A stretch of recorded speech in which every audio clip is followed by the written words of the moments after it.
Est-ce que l'activité physique est néfaste ou bénéfique contre l'arthrose?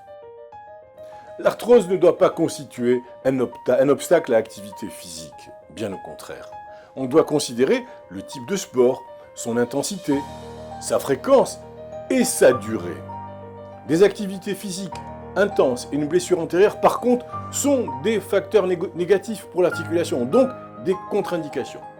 Par contre, ces exercices, qui sont bien dosés et personnalisés, seront bénéfiques contre la douleur et également permettront une meilleure fonction de l'articulation. Et ils n'ont pas d'effet nuisible sur le cartilage. La hanche étant une articulation, vous l'avez compris, de mise en charge. On choisira pour le patient de préférence des sports en décharge, bien sûr, tels que le vélo, la natation, le patinage, voire le ski même, surtout la marche. La course à pied n'est pas déconseillée en cas d'atteinte légère ou modérée et se fait en alternance avec ces sports en décharge. Aux activités aérobiques, on associera des exercices de renforcement musculaire, de mobilité articulaire et de proprioception. Quelle est la place de la prothèse totale de la hanche dans la coxarthrose? Mais il faut savoir qu'environ 40% des cas de coxarthrose nécessiteront une prothèse 5 ans après le diagnostic. Particulièrement si le patient est âgé, particulièrement s'il existe une surcharge pondérale, mais également s'il existe une douleur importante et un pincement articulaire serré au moment du diagnostic.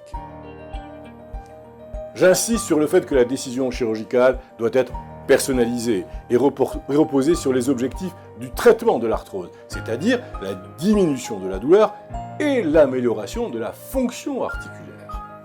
Il s'agit donc d'une décision de dernier recours lorsque les différentes modalités thérapeutiques que nous avons envisagées précédemment se sont révélées inefficaces.